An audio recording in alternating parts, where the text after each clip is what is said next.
Welcome to the EST Hangout. This is the EST Hangout, and today's guests are...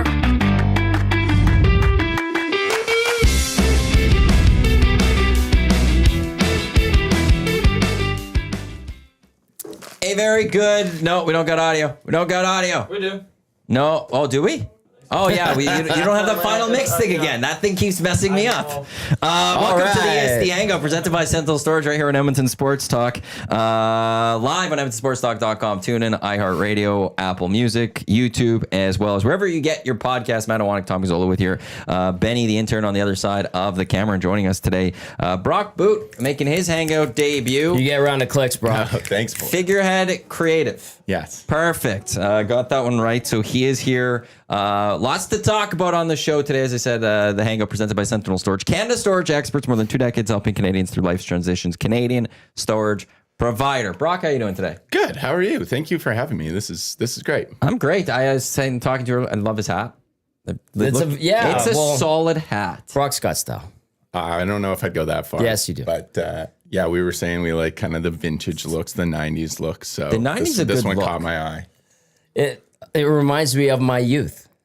All this stuff, like the corduroy hats now, Brock. Like I'm just like, oh no. I haven't. I want to be able to wear those, but I don't know what it is. They're like weird. There's not enough structure, you know. When you get a hat and it's just kind of like too get shallow, floppy. and yeah. But I do like the look. this is a good one. You did. It is like that screams 1993 Louis DeBrusque. I think I started it. I love that. Yeah. I kind of started a new, I think thing I'm going to try to do every playoff run, which is go to the team store at the start of the playoffs, which I did, buy a new piece of merch, and that's like my run merch. I see. It took us to the Cup Finals, so maybe next year I need to pick a better one so we can get over the hump. But you know who would appreciate that? Dan Cote Rosen. yeah, he would. I'm supporting Support the brand. Supporting the brand, team guy. Yeah. For those that don't know, Brock was a videographer, producer extraordinaire at Oilers TV. Not when I worked there. Yeah, we just missed one another. Yes, but you did work with my brother quite a bit. Yeah. I apologize had some great for that. times. I used to travel with the team,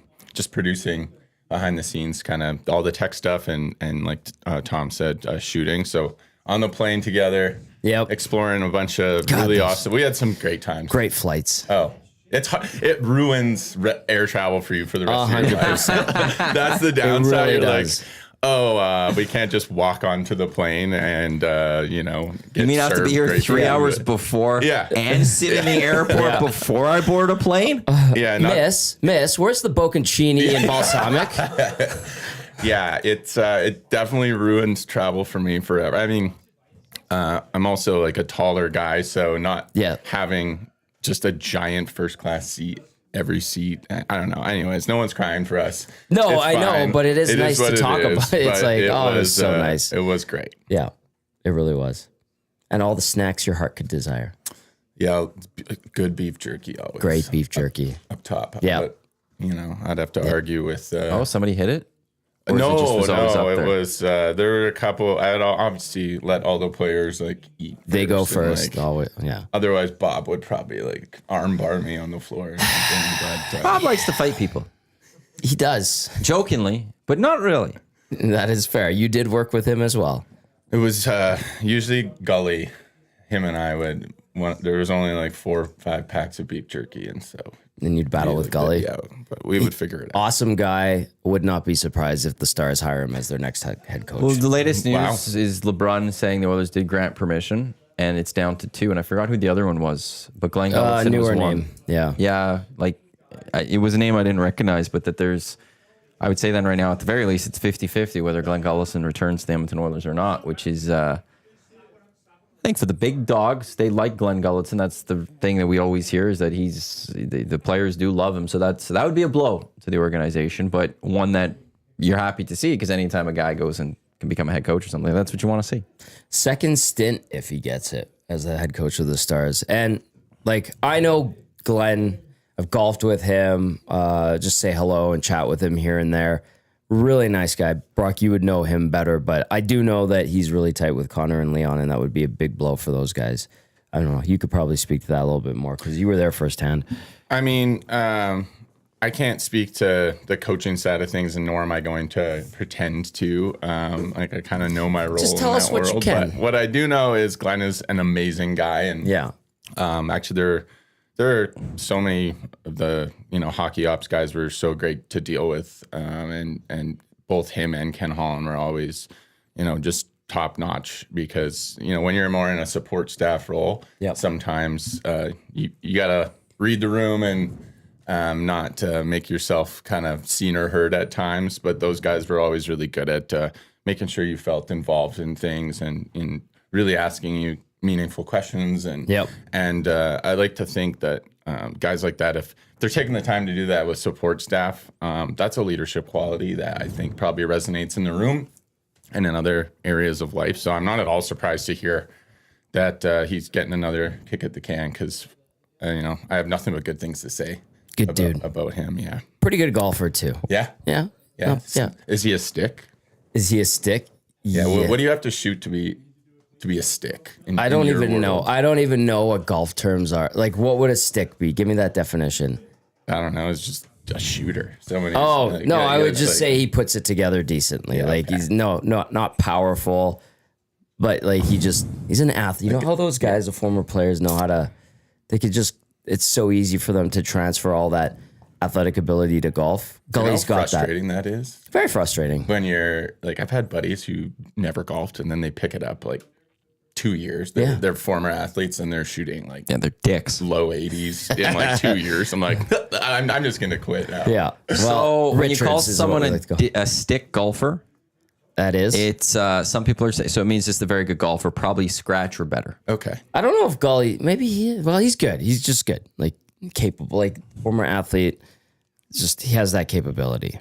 That's how I would describe him. Also, it was Drager that had the report, not LeBron, and Neil Graham was the other guy. So it's Gullison and Graham rumored to be the favorites for the head coaching job at the Dallas Stars, who I believe Neil Graham, I think Andrew, and then as just a Stars AHL head coach. Okay. So that's where that one comes from. I didn't get golfing more. So I want to ask, because I didn't watch the show yesterday. What are your thoughts? How dare you? Oh my God, bro. You can leave. Oh my God. Oh my God. I do try to tune in as much as I can, but I was going to ask, I guess just generally, what are your thoughts on the Kane being moved out and not retaining any salary? The good get for Edmonton. Inevitable. That was expected. I think not for everybody. The fan base seems to be kind of, some people get it. Some are upset there wasn't more of a bigger return. Really? Yeah, some people made that case. But I think everyone, for the most part, people generally understand. For me, I kind of knew it was going to be happening that way. I would argue the return is the cap room, right? That's what they don't ever say in a trade. Right. But it's one of the things is the Oilers received 4th round pick and $5.2 million in cap space. Yeah. Yeah, and that's not to say Evander didn't, bring something to the table. We're going to lose that physicality, but I think everyone's kind of looking at the Trent Frederick as kind of a replacement, quasi-replacement for that sort of grittiness or power forward look. And I don't know that we really ever saw Trent Frederick at his best. That's a good point. It's hard. I feel like there was another player over the last couple of years who kind of came in late and was injured, and I'm trying to think of who it was. Here in Edmonton? Yeah. A guy who comes in and you maybe don't see his best, because sometimes it takes even just the change and going straight into the playoffs and moving your whole life. I'm curious to see, what does a healthy Trent Frederick Well, Connor look Brown like? is kind of a little bit that. He came in last year and it was an awful deal. It looked horrendous. Got to the playoffs. Was a contributor in the playoffs last year. Yep. And then this year was a better player than he was the year before. That's fair. Yeah, and coming back from injury as well, though that was a more severe injury, I think, because I'm assuming, or kind of word is that it's he had a high ankle sprain. Yes. But which you'll never I've hear heard during the Louis season. and people have talked about, that's one of the worst injuries because it takes the longest to heal, soft tissue injuries like that. So I think I guess that's what the team's thinking too, is we're going to make a calculated or decision or a educated bet on this guy, and we think that healthy and settled in, that he probably has more to offer. I think so. I didn't hear what Jeff Patterson had to say with the Morning Boys, but Blake Price was on with Reed and Jay yesterday. He was good. He was very good, and like it was interesting listening to him go like they were talking about. Did you see the way he reacted? I was listening to it. I wasn't watching. Okay, go ahead. I'll reenact him after you describe but he was it. talking about last week how he thought this deal was happening, and he in his mind pictured it was Evander Kane with salary retained coming to Vancouver. Yeah, and Canucks fans did not like that. And the fact that there was no salary retained is the thing that like they already don't like that deal, but like they envisioned that if this were ever to happen, it would be salary retained. And the fact that there was no salary retained, they're also going like, what is going on here? What did I miss? Like, when Reed and Jay asked him right off the hop thoughts on the deal or what was the overwhelming reaction, Blake went, "No, thank you." No, thank you. A resounding no, thank you. That was the reaction from Vancouver, according to Blake Price, and I thought that was funny and summed it up. I found that interesting, that part though, like Dave thought, well, yeah, salary has to be retained, and we're sitting here in the Oilers are like, no, we didn't get any retained. I did see a Flames podcast kind of upset, actually. I think the title was something along the lines of the Canucks are like fools for giving the Oilers, like, which I thought was kind of interesting. Like they were frustrated that the Oilers were able to shed that salary. Can I ask them, because I think you were here for this conversation maybe off air yesterday. I don't know.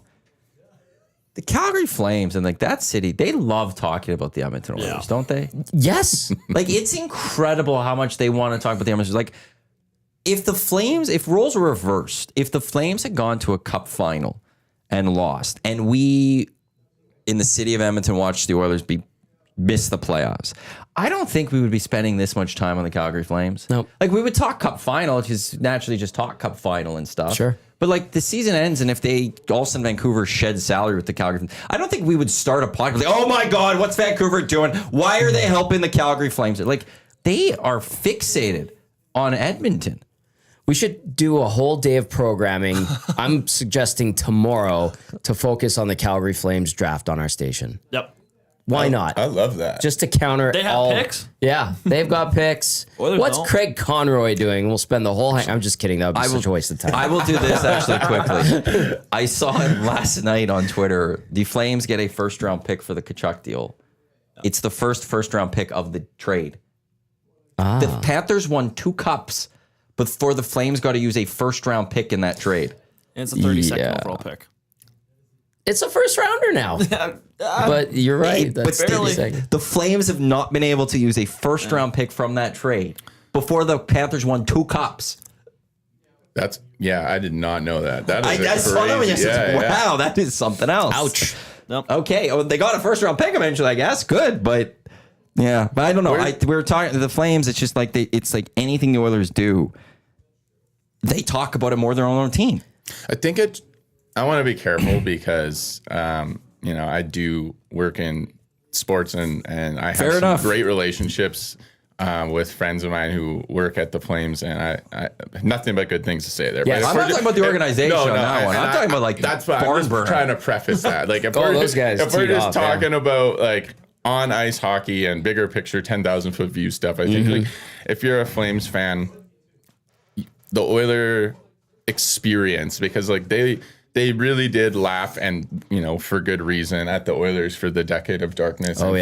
And like totally get that, totally fair.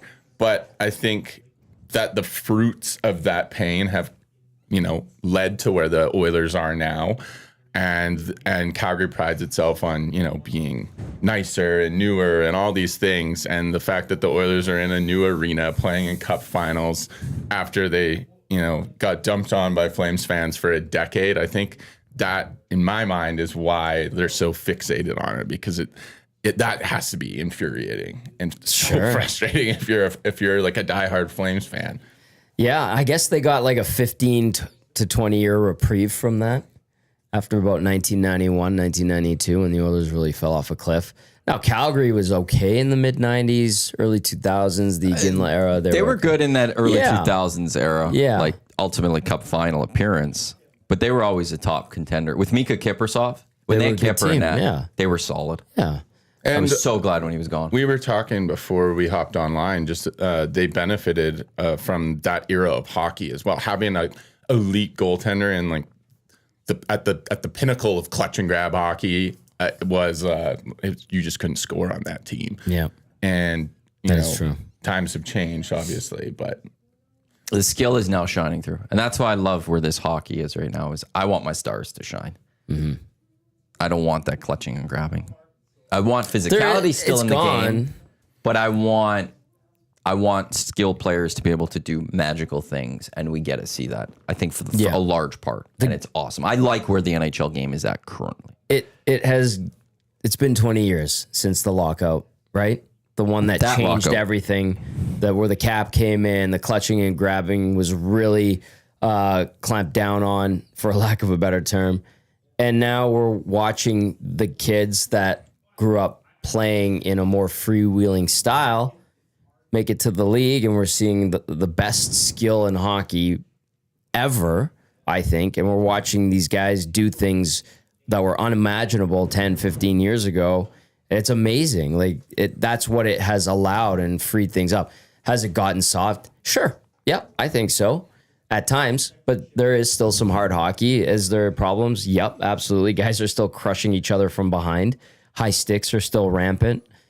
But the overall skill is so far beyond where it was. Like I remember I was like 14 or 15 when Minnesota and Columbus came into the league. Like when that expansion era, the 4 teams, Nashville, Atlanta, Columbus, Minnesota came in. They're like, well, now the league's going to be 30 teams. It's going to be watered down. But that was the era of like slow, clunky players that would beat you up, drag you down. And that was the way young generations were taught how to play tough hockey, right? Now it's like skill, speed, individual talent, and then you mesh it with strategy. And we're getting this crazy skill that we're witnessing most nights, I think is highly entertaining. Sorry, Tom. I thought the Stanley Cup Finals were incredible. It was incredible hockey, especially the first few games. Yeah.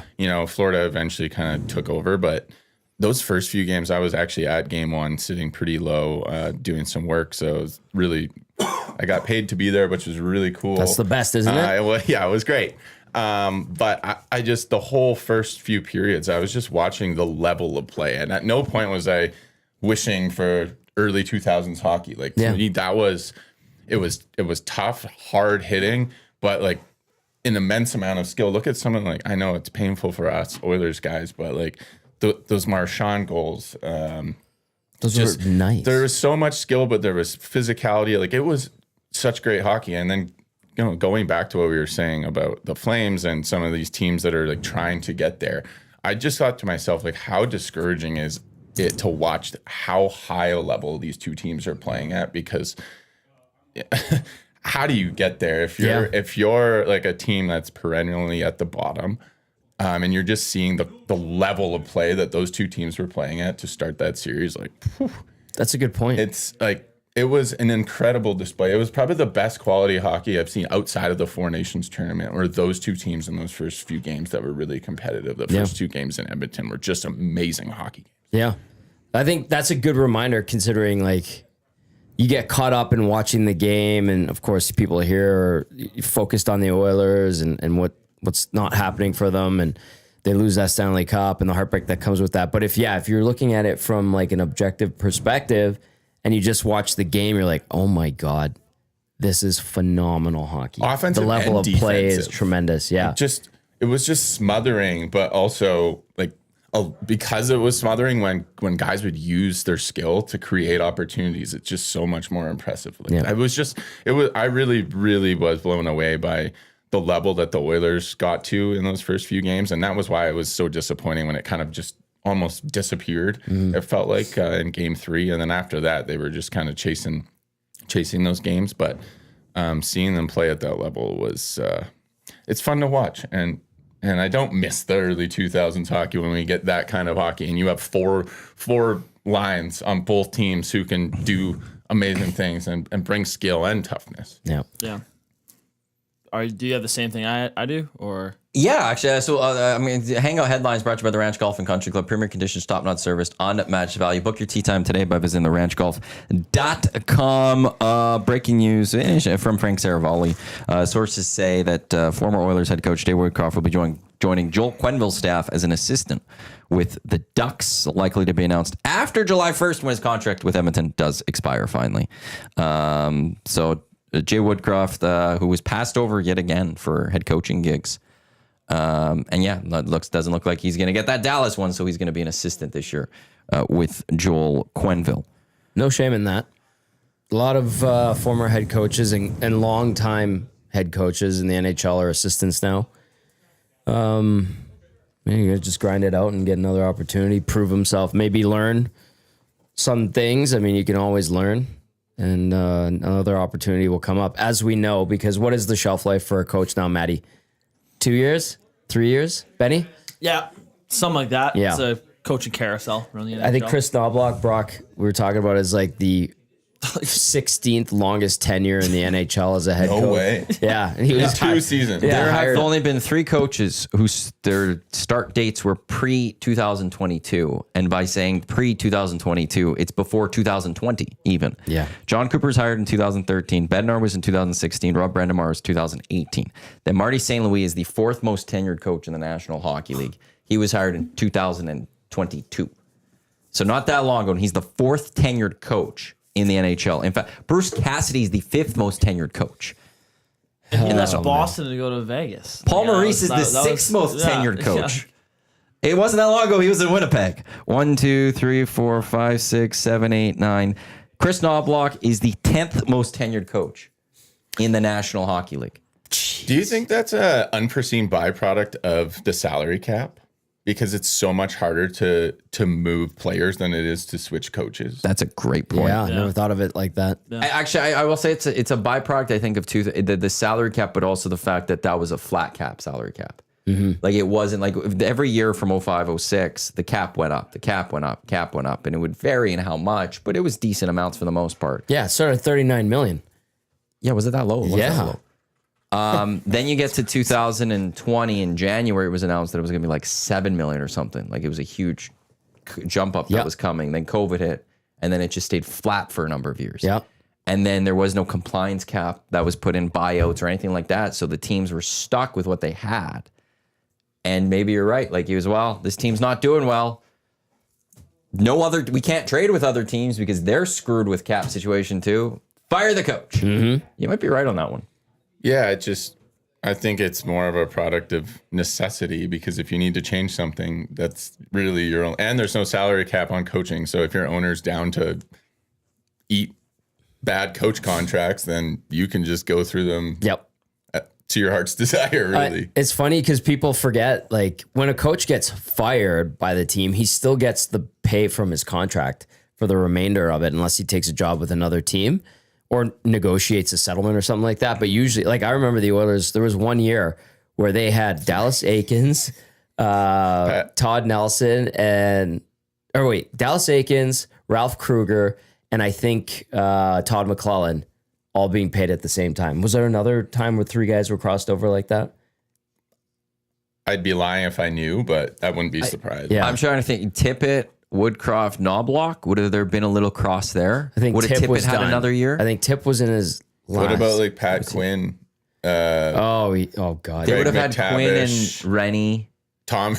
Oh my goodness. Yeah. So Ralph many Kruger. coaches. We were paying at least multiple coaches for probably 7 years in a row. Yes, and they get paid even though they were fired. Right. Yeah. So with Woodcroft coming off on July 1, the Oilers are clean. Probably for the first time in a long time. They're not playing multiple coaches at once. Yeah. It was insane.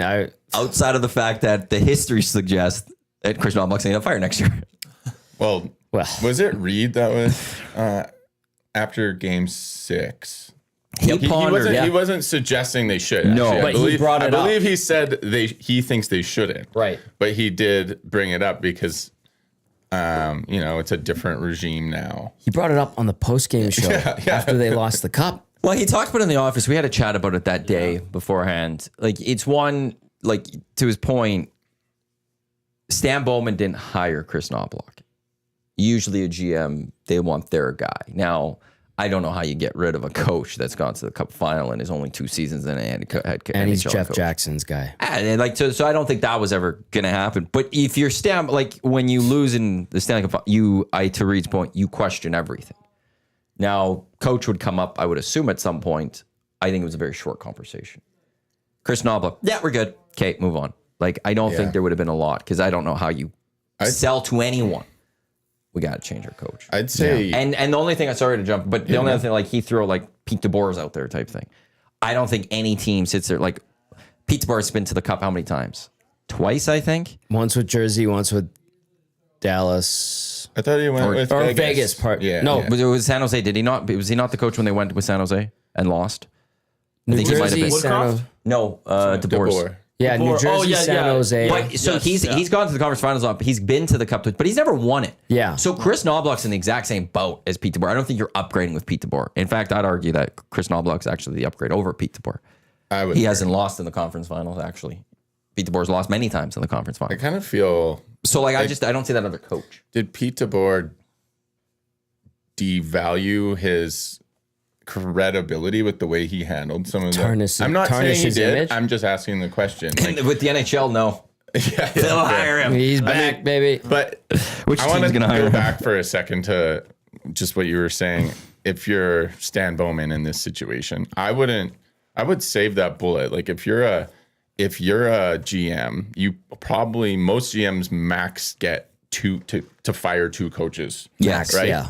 So why do it now? Like, why not just wait, see what happens? Let Chris pick his own coaching staff, which he has not done and had the opportunity to do. And then you're not like pulling that ripcord. You're saving it. If halfway through next season or 2 years down the road, you're like, okay, I think we need to make a change.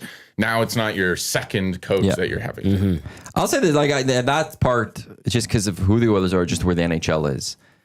If the Oilers are in a stretch where they've lost, 8 of 10 next season, there will be questions with the coaching staff. And I wouldn't be completely shocked if it were to happen. I don't think the Oilers are going to be in that position. There were questions about the coaching staff this year coming out of the Four Nations face-off. Mm-hmm. Edmonton was 4th in the league. That one they kind of stumbled out of the gates coming back.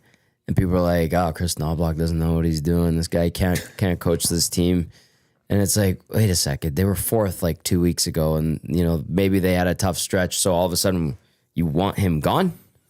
And then even with Reed bringing that up, like to me, Reed bringing it up, that was a great talking point, and it was interesting. And I think there is some validity to what he brought up. I don't believe it's going to happen.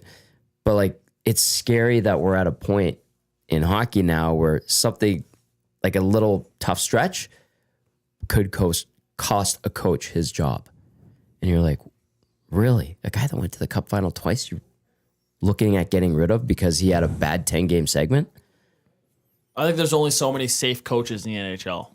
Like, you got to earn your stripes through an era where it's like so hard to.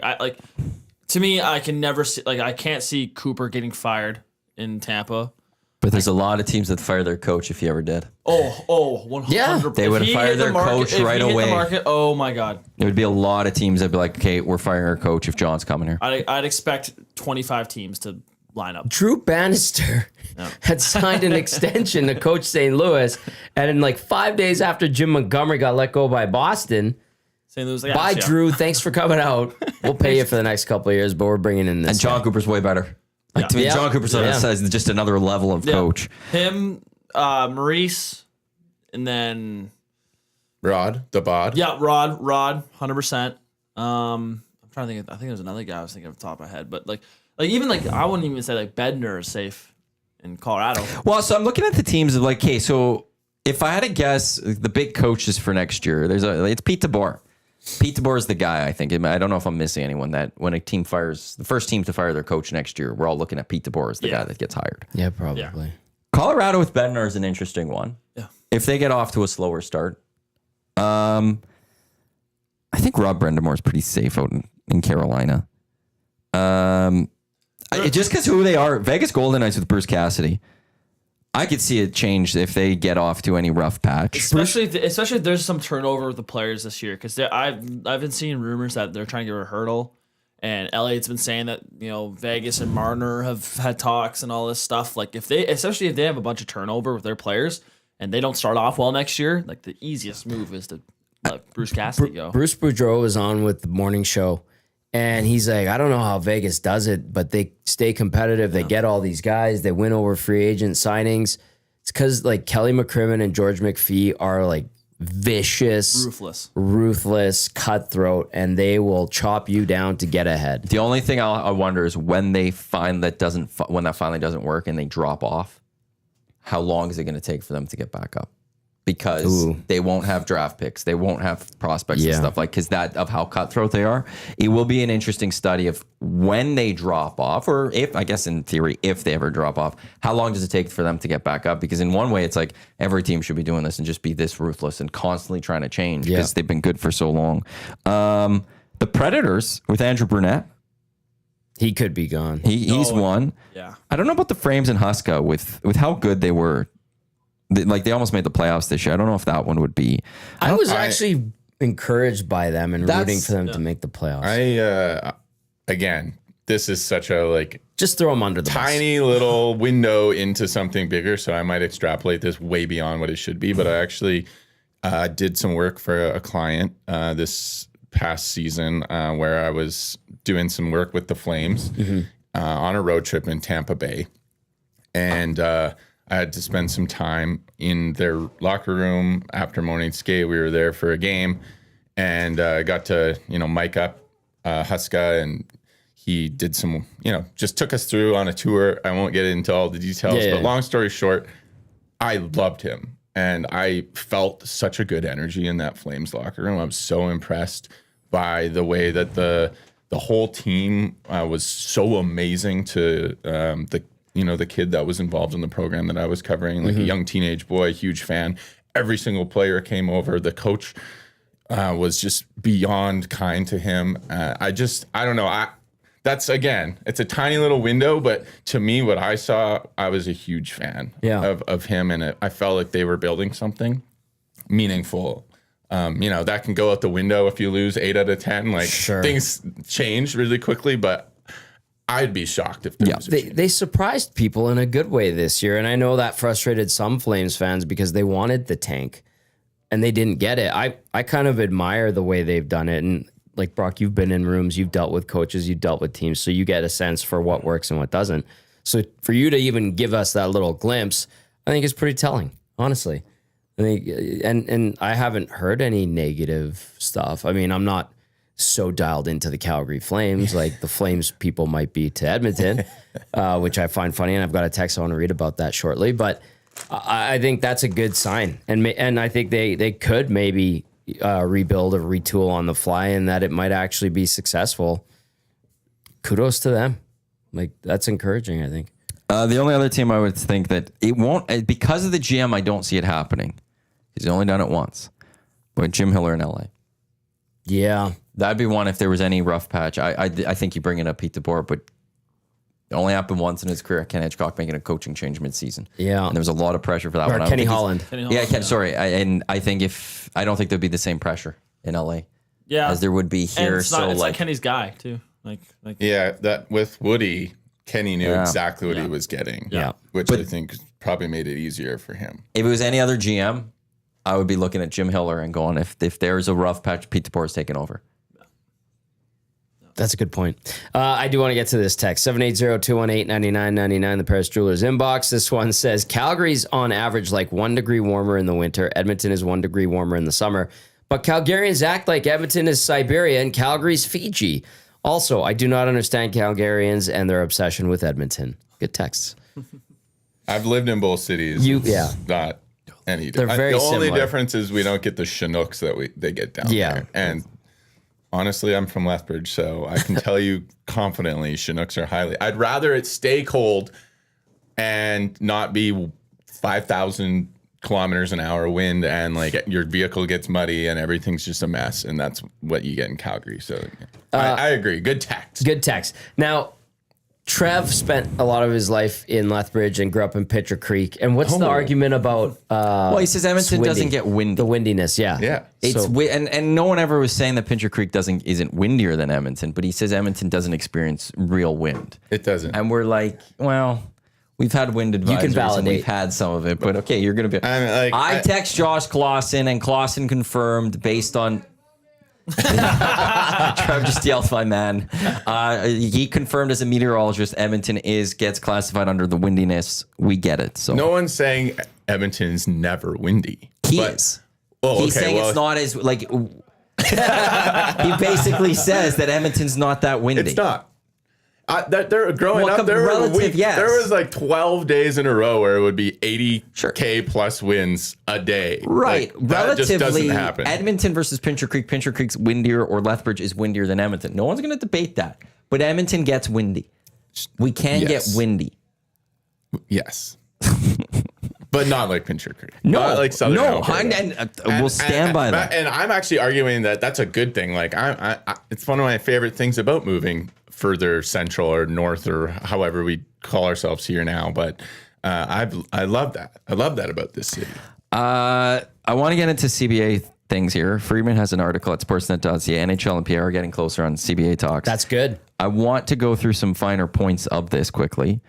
The league and the union have agreed to a 3-year salary cap projection that will take the ceiling higher than it's ever been. Well, naturally, if it's going up, that's going to happen. Here are some considerations that are under discussion. Dropping minimum length contracts from 8 and 7, so 8 for your own players, 7, to 7 and 6. Okay. So the max you can give your player is 7, free agent is 6. Draft rights until age of 22.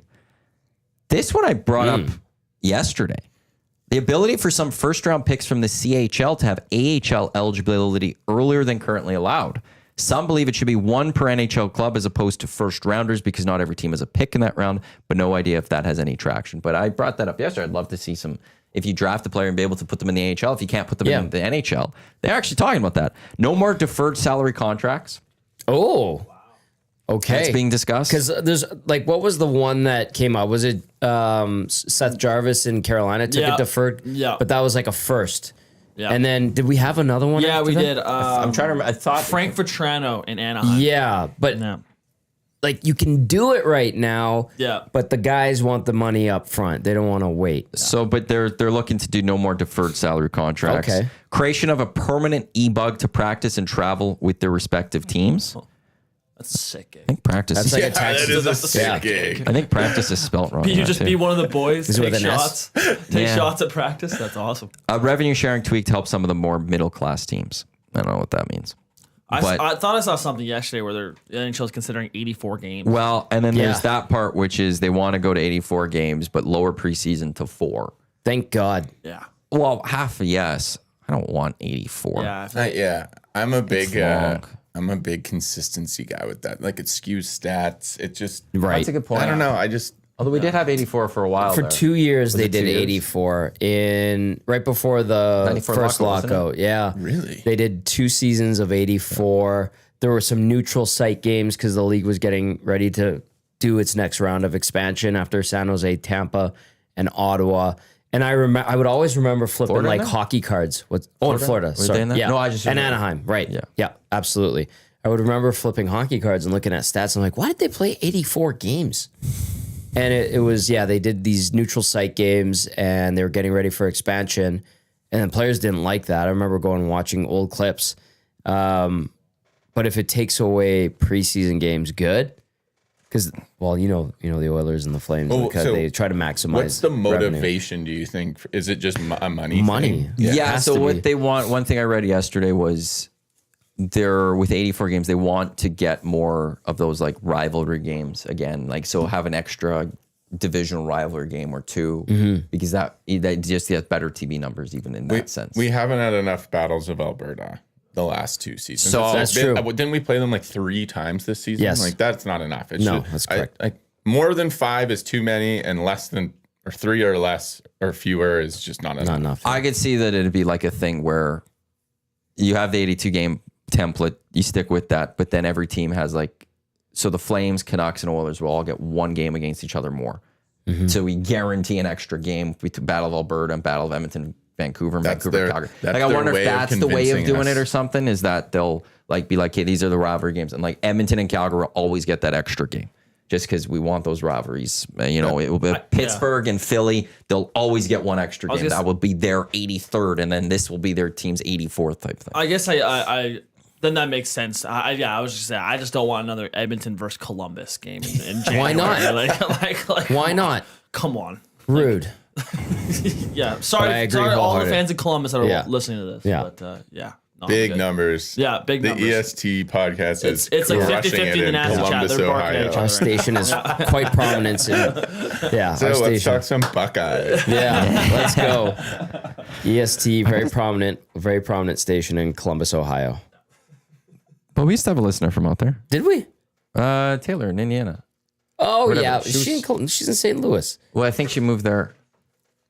Yeah, that's true, though. So we had a connection there.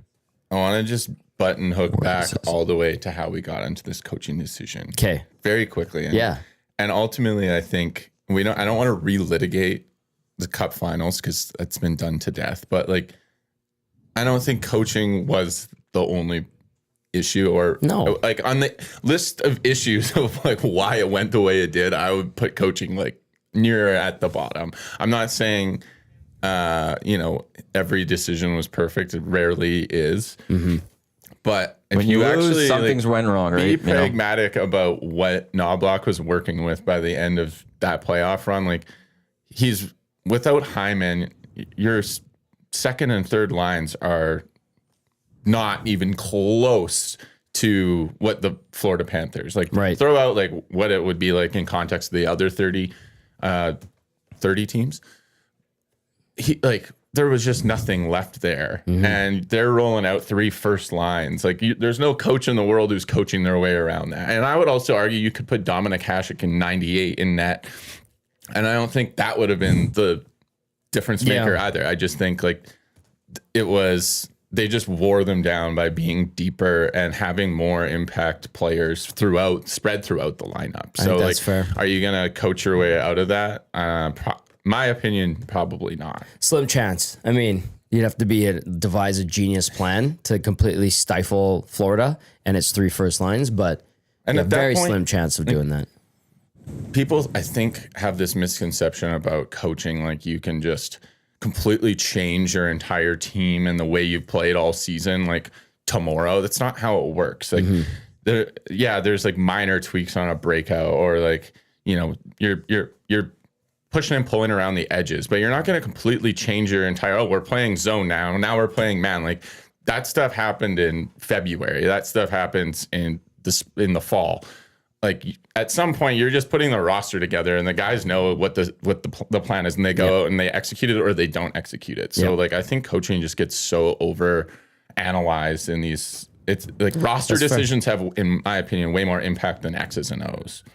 That's fair. At that point, it's a very specifically Brock, what do most guys like tell you about the systems in the league? There's like 2 or 3 systems, right, and just minor variations and tweaks that a coach or coaching staff prefers to utilize. You know what did stand out to me recently to that point was what Paul Maurice does in Florida. Because I don't remember, it might have been Elliot Friedman. Someone was talking on a podcast the other day about how it took Seth Jones weeks of studying and having to like completely retrain his mind to play on Maurice's decor, because he was asking them to play ultra aggressive, and like times he would have backed off in the past was when they wanted him to press. And so that was like the first time I've heard anything like that, like, because it kind of goes against what you were just saying, where it's like they had like a diametrically different way of using their defensemen. And speaking to that, you kept hearing from the Oilers and analysts, guys who played the game, our guys, Cass and Belzy and Gager, when they would break down a game in the Cup Final, they're like, the Panthers are just on top of the Oilers all over the ice. And that is that system of attack, take away ice. And if you're 6'5", like Seth Jones is, you're taking up a lot of space and you're limiting a lot of options for forwards trying to create offense. It was a master class, actually, to watch. Like, it was the worst. Well, for other fans, yeah. the worst, but for other yeah. people, Like, it'd be. You're like, But wow. It was, and it'll be interesting because it's such a copycat league that, is that something you could replicate? If you're a GM somewhere and you're looking at the Florida Panthers, like, is that something that you can coach, or is that like you have to build an entire team around that? That's interesting because it takes me back to the Panthers coming into Edmonton. I think December 16th was that game. And the Oilers were doing okay at that point, and they were in every game. Obviously, they would give up leads and catch up. That was kind of their MO for the season. But in that game, the Panthers like used and abused the Oilers, roughed them out of the rink, and they were like no Kane and stuff. And we were talking, we're like, that's how you beat the Oilers. You just push them around.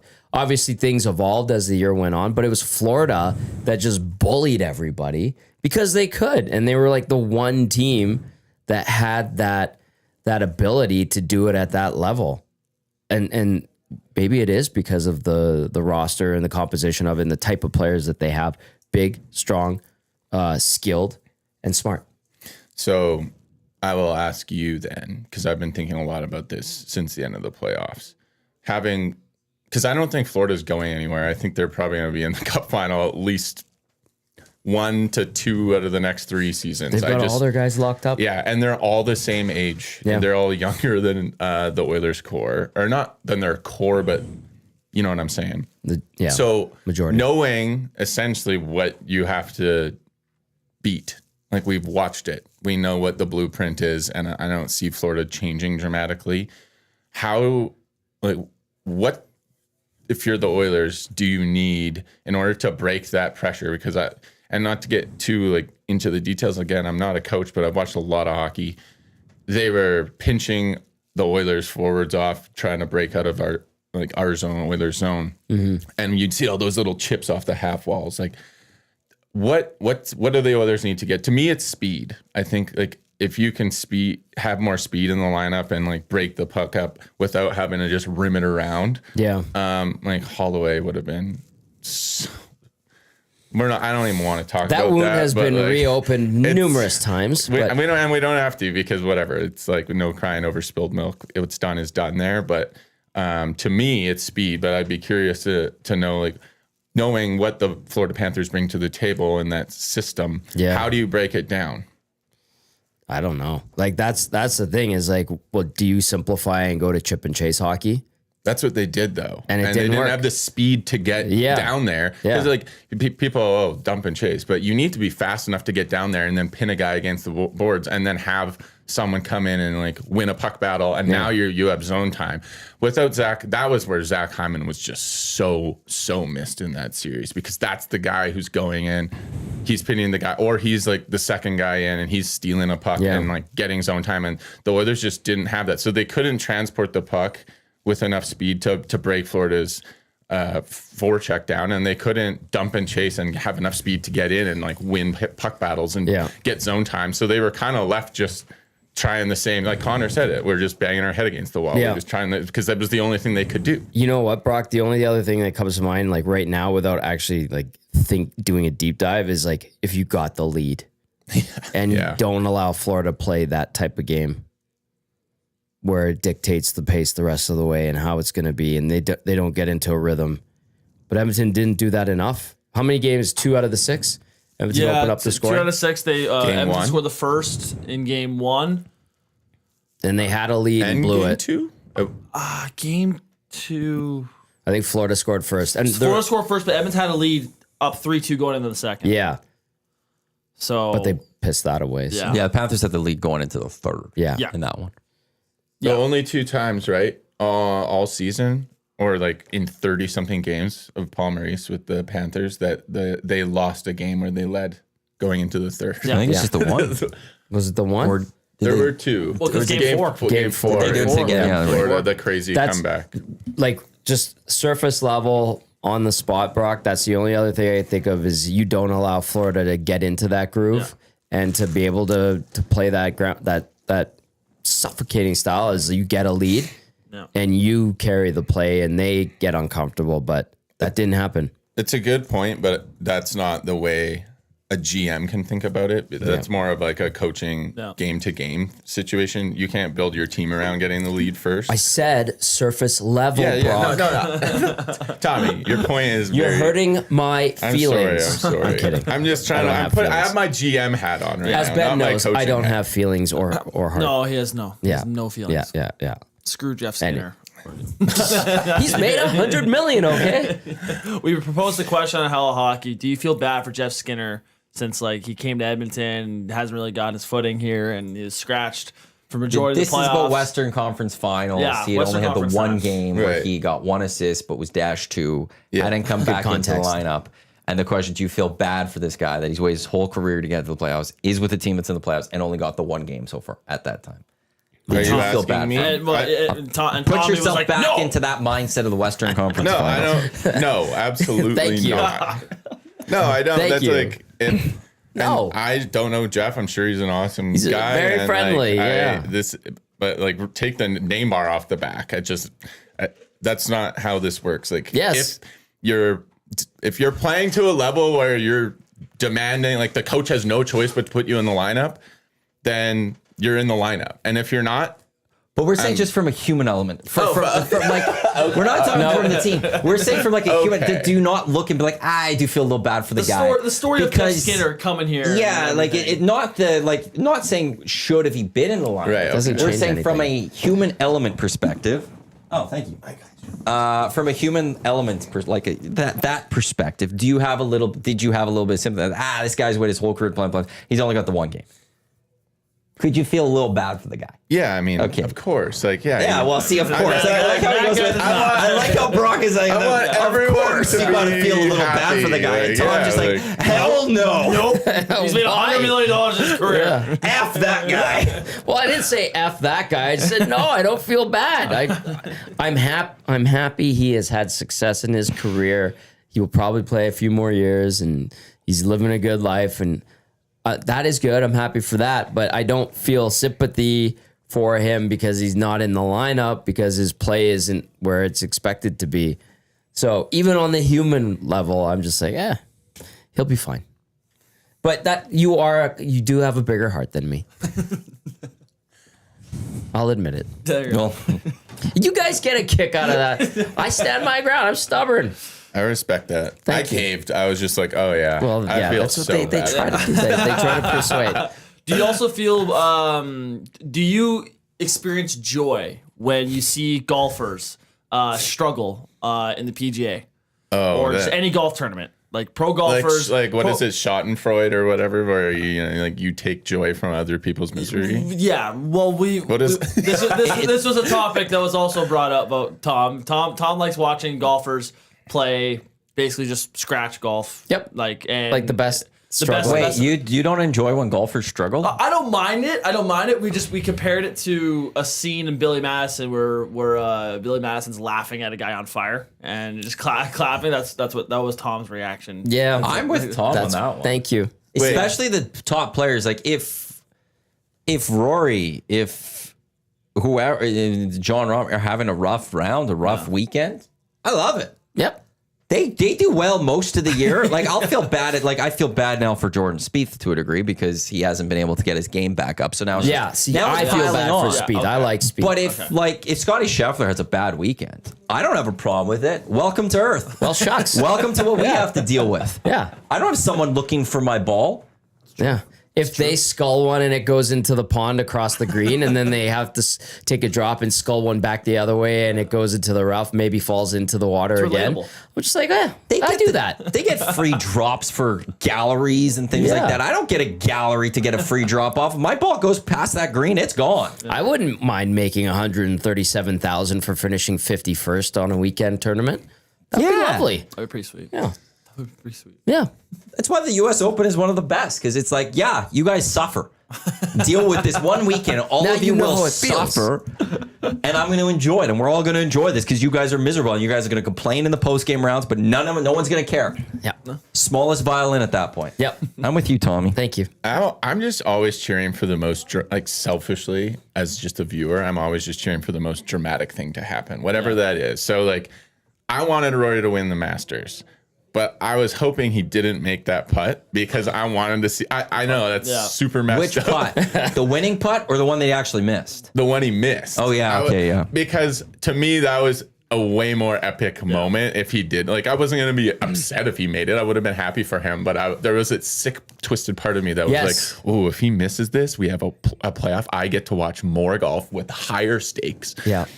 This is awesome. And then and that was such a, like you guys were saying, you know, it's just such a relatable moment watching a guy who would probably make that putt 99 out of 100 times, but the 100th time the entire golf world is watching and your jacket that was the most relatable human moment I've seen in pro sports in a long time, because I'm just like, it doesn't matter how elite you are. Sometimes like the pressure of the moment can just reduce the most incredible person to just like the average person. Yep. And that's why I love watching sports. I'm just glad you're a bit of a sick puppy too. The highs and the lows. It's what makes it fun. I mean, I don't know. I'm throwing out every hypothetical question we've had on the show for the past 4 weeks, but before game, Brock's a thinker. Yeah, okay. He's very thorough with this. Before game 5, it was a 2-2 series, Edmonton, Florida, and Belsey brought up the question: would you rather the Oilers win in 6 in Florida or win in game 7 in double overtime? You know that they were going to win, type. You knew they were going to win. But I guess in the moment you wouldn't. You're watching the game. Yeah. But let's say the Oilers were to win it on home ice in double overtime. Would you want to go through the nerves of that, not knowing that they were going to win, or would you rather have just finished it off in game 6 in Florida? Oh, game 7 overtime. That's not even a question. There's a lot of people that went the other way. Really? Majority of people wanted game 6. People want it easy. People need to you got to go David Goggins mode, just hardo, whatever, Andrew Huberman, all these sort of podcast wizards, they all tell you got to adversity is good. Yeah. And it would make you remember it more. Yeah, exactly. That would be highs and epic. lows. You know what? One of the things I'm almost grateful for is we didn't give the Panthers that opportunity. They just knew they were winning for basically half the game. Yep. And so you know what? They'll remember it, but it won't be as memorable as Patty Kane scoring in overtime. We robbed them of that moment. Yeah. Yeah. There you go. No Alec Martinez moment in LA. Yeah. We didn't give them that. Screw you, Florida. Perfect ball. Although we have been getting a lot of Panthers and outside Edmonton comments on our Instagram, I still get those notifications. I'm like, oh my God, this was a week ago. They just love ripping on us. Let me check with how that post is. Yeah. No, and don't even look at the TikTok comments. I made that mistake last night. I'm like, brutal. Yeah. They're the worst. Oh, it's vicious. There is something uniquely just evil about the fact that in my lifetime, I've watched the Oilers lose 3 cup finals to just backwater Southern to Gary hockey Bettman's dream teams. of the Southern Belt. Something about that just makes it worse, I think. Yeah. But the flip side of that is it's not the Leafs or some hockey market that's just never gonna ever let you forget about it. We don't have to run into people on the street year round wearing an Oilers hat and get told about how I don't run into Carolina Hurricanes fans very often. Yeah, that is true. Jocelyn's a Canes fan, and maybe the Ward family. That's the only people I could think of around here. Yeah. Oh, and the Martinooks. No. Not that I know them, but Cam Ward. Yeah. What a beast. He's good for a while. Red Deer Rebels. Yeah. I'm going way back. That is way back. Well, he had a tweet or something recently because Cam Ward went first overall to the Tennessee Titans. Miami Hurricane quarterback in this year's NFL. And he's like, oh, I'm going to the Titans. It was a funny little thing because, for us hockey world, we know Cam Ward already. And then there's a new one coming in who I hope good things for. He was a Hurricane. Go you. But I almost dropped my coffee doing the U there. But it's I just don't think he's pro related. This is the EST angle presented by Sentinel Storage, Canada storage experts, more than 2 decades helping Canadians through life transition. Canadian storage provider. Right now they had a Canada Day special, 50% off 12 weeks on select units. Also certain units, also 75% off. Check them out, sentinel.ca. We got Brock Boot with you here on the Hangout along with Tommy, Benny the intern. I am Matt. Thanks for tuning in to Edmonton Sports Talk, your clear choice for Edmonton sports, presented by Play Alberta. Thank you to those listening on EdmontonSportsTalk.com. Tune in, iHeartRadio, watching on YouTube, or listening wherever you get your podcasts. Brock with Figrhed Creative. What is Figrhed Creative? Figrhed Creative is my new-ish company with the goal to become a world-class sports-specific creative agency or design studio, depending on the day. But that's what I do, more or less. You've done some really cool, because you're on your Insta, you have some stuff. You did the Elks.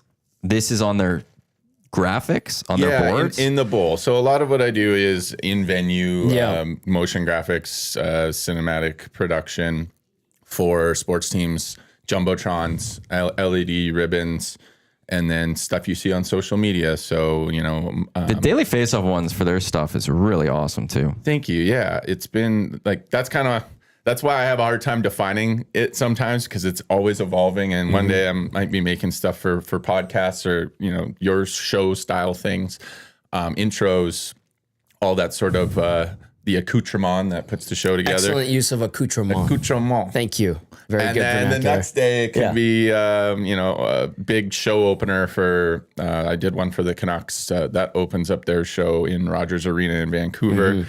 And, the ultimate goal for me is to make something in an NFL stadium, like, Big Mo or the Super Bowl or the Olympics, shoot for the stars sort of stuff.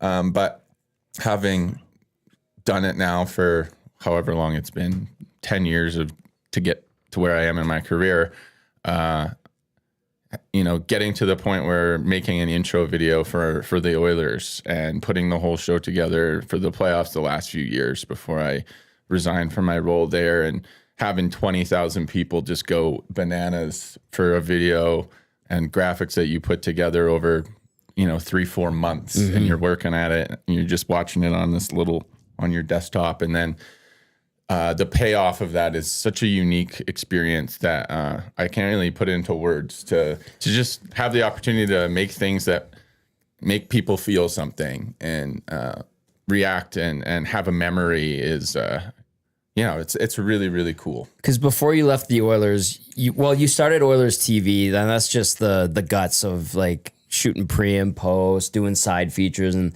this and that. But then you really dove into graphics when you switched departments. And you did a lot of the in-bowl graphics, right? Yeah. So I went from the Oilers TV side of things to moving, which is kind of logistically in the arena, you're more like around the hockey floor level, like events level, and editing and flying around like we talked about. But then I moved into more of the office role, more of the creative department, and working on the game presentation and with the game presentation crew. And so that was everything from, what the graphics look like for each season.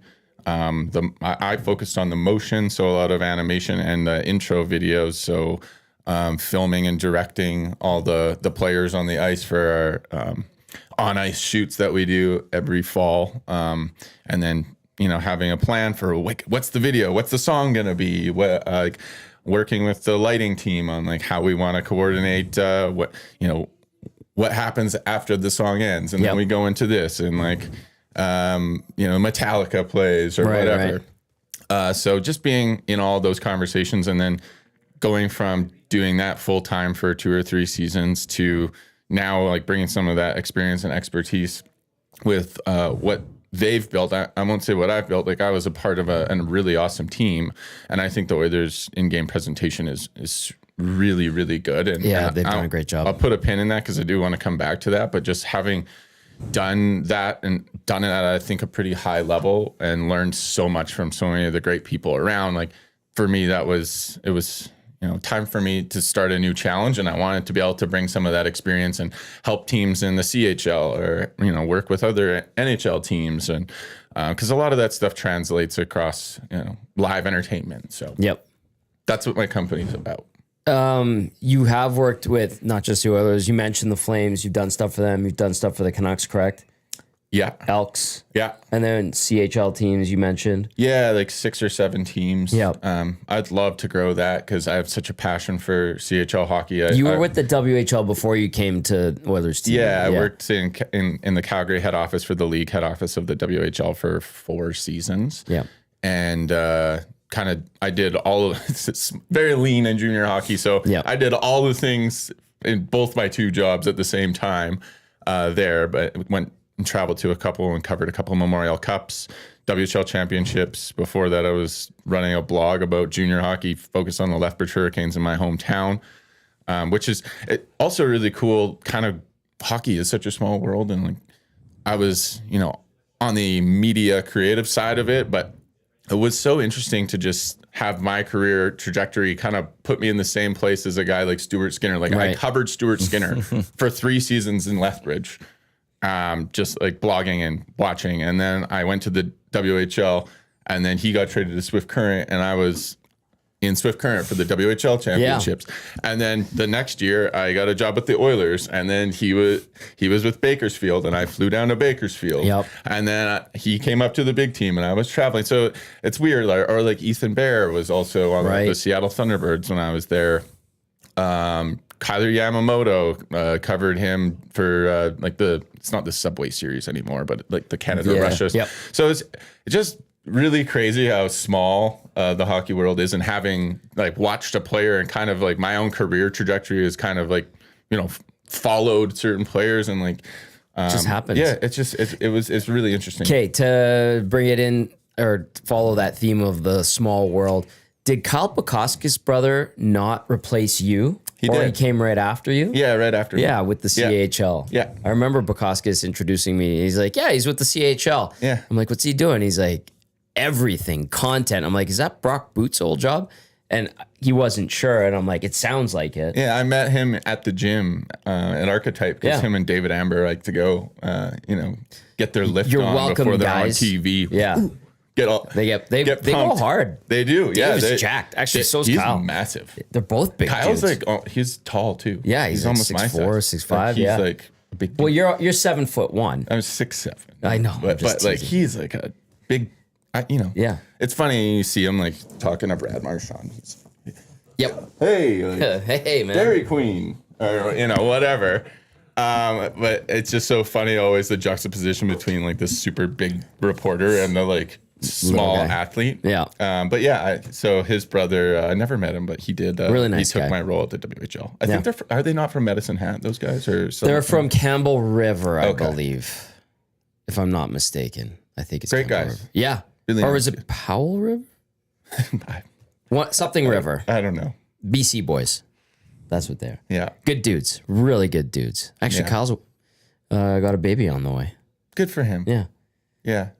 It's working in the WHL was a pretty amazing experience. Like for anyone who, I don't know if there's anyone watching who is interested in getting into sports or getting into this sort of world, but jobs like that are a horrific grind, but also invaluable in who you meet, and having to wear 10 different hats in an early stage of your career will pay itself forward 10 times as you move forward in life. And I'll never forget that experience for what it did for me in the future. I still get work.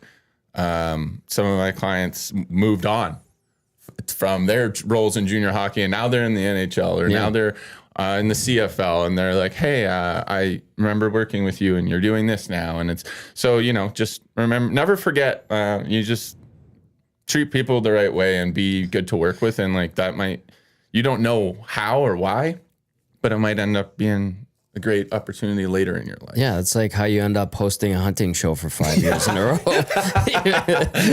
Yeah, that's such a good hunter. Yeah, yeah. But that's how it happened. Guys that did Oil Change were like, we do this hunting show, and now I like every November doing Wild TV's Bozone Live. It's great. I gotta catch one of those. Eric is a huge Bozone Live fan now. Okay. Yeah, he watches it. He's not a fan of the preview show that we do once every, like it's the start of the year. We do a big round table. but he likes like when the hunters go out and harvest a buck. Or like, is that what they say? Yes. Harvest. You harvest a buck. What do you guys remember when ESPN like 17 would be showing just bass fishing tournaments like, in the middle of the day? We need to bring that back. He watches sailing now. Oh yeah. Sailing GP is actually pretty fun. It is. It's wild. I don't understand it. It's a very rich guy sport. 100%. Yeah. Is sailing a richer guy sport than F1? No. F1's like show me and bling and billionaires. I don't know. Well, okay, like the crowd that comes watch What's more expensive, cars or boats? Ooh. Yeah, but these aren't big boats. We're not like yachting. I get it, but that's like the scene though. Good point. I know, but and every race is in like some like Monaco, whereas Formula One you're in like some like. Well, they're in Halifax. Okay, that for sailing GP. Halifax is the Monaco of Canada. Everyone knows that. Jillian Foote hosted it. Did she? She hosted the live. I remember talking to her a couple years ago because she's like, "Yeah, I'm going to be hosting this sailing thing that's here." So I watched it on TSN. I don't know when the next Sail GP is happening, but it's interesting. I don't know. I don't understand it still. I don't fully get how it goes, but Canada's done decently at it. I tried watching when these guys were talking about it. They're like, "Was it Sail GP? Sail GT?" Sail GP. GP, yeah. And it was on one day, and I'm like, okay. So I obliged for 5 minutes. I'm like, this is ridiculous. I turned it off. I don't know how they all start at the same time. Like, that's really impressive when they're kind of like doing the circles. And then they all just launch and they're gone with the wind. And then like they pick their path that they want to take. And it's pretty crazy. It is. I think I would appreciate it more if I knew what was going on. We need to drive to survive for it. So a float to survive. Oh, pitch it. That's a Netflix. Let's go. Netflix, if you're watching. Let's get that done. I had a dream I was an F1 driver last night, actually. How'd you do? I wasn't on Team Red Bull, but Verstappen was my teammate. Apparently, where were you then? And he got along with me. And I was a nice new guy. It's hard to get Dutch people to get along with you. They're very intense. Aren't you Dutch? Yeah. Yeah. We get along just fine. I don't know. It was I'm only half Dutch, though. Oh, okay. The Dutch side of me doesn't like you. Wow, I'm learning something new. What a jackass. The Canadian part is like... Those days he's mad at you and it's the Dutch side. I don't know what I did to anger him. Now the Canadian side is coming up. Well, okay. I don't know. I just had this dream and I'm like, that was weird. I guess I'm very excited for F1, the movie. Maybe that's why. I've heard it's really good. Yeah, and I tried watching Gran Turismo. I got through about half terrible. of it. Horrible, terrible. Every video game movie ever made is just the worst. Yeah. But Last of Us is working as a TV show. That one's great. Well, but how far are you? Are TV you show or up? video game? Both. I've never played the full video game, but TV show I'm caught up. Okay. Oh, whoa. So you made it through the part that everyone doesn't like. I knew it was happening. Oh, okay. Well, that one was a spoiler for me, but I didn't like how the season ended. I'm not gonna lie. It wasn't a great season finale to me. I fell asleep halfway through. It was a great TV show for me that I was like fully into it. Actually, that episode though, the second one. Yeah. It was directed by Craig Mazin or something. He's a brilliant director. If you Didn't he write the game? No, not Craig Mazin. Sorry, Mark Mylod. Oh, okay. If you see that guy directing, watch it. I stand by it. He did a couple Game of Thrones. He was very involved with Succession. He did the funeral episode of Succession, which was just brilliant. He then did that episode, which he crushed. I've never watched Harry Potter. I'm not a big Harry Potter fan. I've read part of a book, didn't finish it. Watched part of a movie, didn't like it. But he's doing an HBO Harry Potter series coming up, and I almost want to watch it just because he's directing this. And he's that good. He did The Menu as well. If anyone's seen the movie, no. With Ralph Fiennes and Anya Taylor-Joy. Great movie. It was really cool. We really coolly directed too, because it was all like one little set for the most part. So if you see Mark Mylod directing, watch it. It's going to be great. I always find it interesting how on these big shows there's so many different directors. Like it'd be, I understand the logistics of it, but it always blows my mind how you can just step in and direct. Like you could direct the first episode and the last episode, and just you aren't involved in the middle parts, and then you just have to like. I don't know. I guess it's all on the rails. There's a script and everything. Like I get it, but it's just interesting. Well, that's like the second trilogy or the third trilogy of Star Wars. Like, didn't they go from? No, don't get me started. What's his name there? J.J. Abrams did it. Ryan Johnson. And then apparently he wasn't good. Abrams came back. Yeah. If something, we get and into then this conversation, we're not going anywhere else because I have some. Actually, they're not that hot of takes. I think generally people agree, but like Disney, you can't start a trilogy with your multi-billion-dollar franchise. And they didn't even have a plan. They didn't know how it was going to end. They just made the first movie with no direction, no story arc, no. So this is the 7th movie, right? Yes. Here? Okay.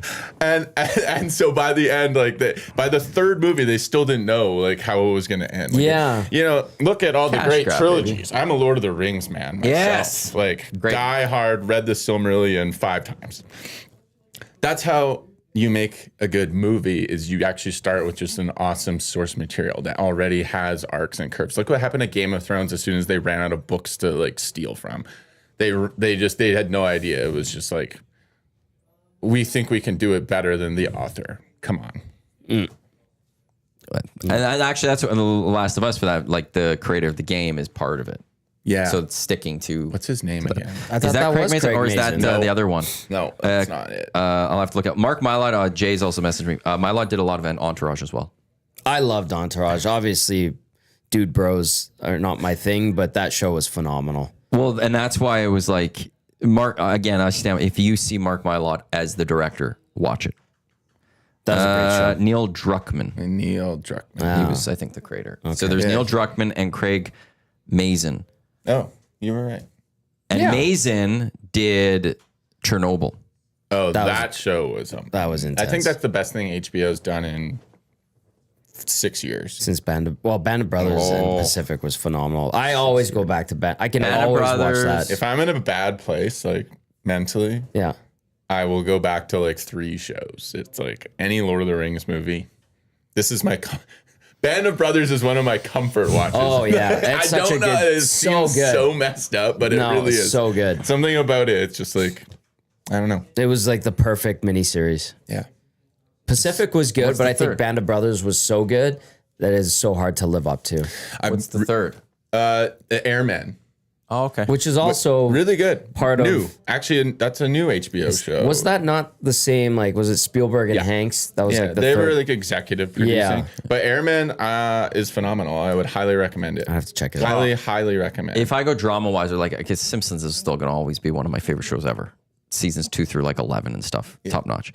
But if I go through like my favorite shows, it's like constant, like it's HBO across the board. Yeah. Almost. Sopranos, Wire, Succession's there, Band of Brothers, Chernobyl. Like even right now, I like Game of Thrones. I like White of Thrones Lotus. is awesome. I like Last of Us. I think some of the better TV I've seen has possibly come from those shows. All of that is HBO. And that doesn't include, like, for me, I've not gone into Game of Thrones and House of Dragons. Actually, But those are massive. Like, HBO does such a good job for the most part. It's like, they have their misses, but when they hit, it's epic television that is at, like, the heights of everything. They had the one, is it the Emmys? I think a couple years ago, where it was, I think it was House of Dragons, White Lotus, Last of Us, and Succession were all just dominated all the nominations. No one else had nominations, basically. It was just HBO with those 4 shows, and it was Succession that just took them all.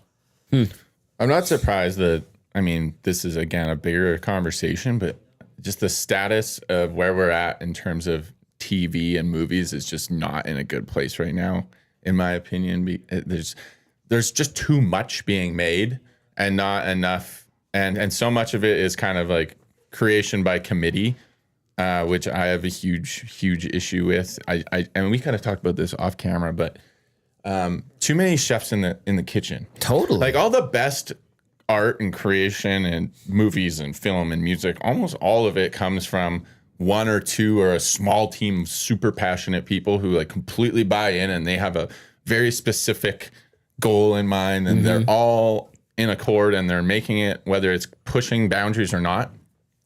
Well, the death of art is just committee. It's a boardroom full of people who are like, well, how does this test screen? Like, we want to maximize the number of people who are going to enjoy this product. But what ends up happening is like you create something that no one really enjoys and it's not memorable. And to me, that's like 90% of content on Netflix.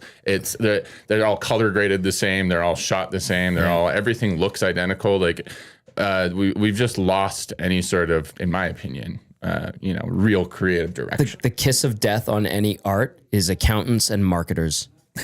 Amen. Yeah. Well, I can take HR. that. Oh, HR. I could take that to radio perspective too, though, because back in the day, radio station music directors picked your music. Right. They'd listen to CDs. They'd listen to songs. They went, I like this song. I'm going to start playing it. They had the power.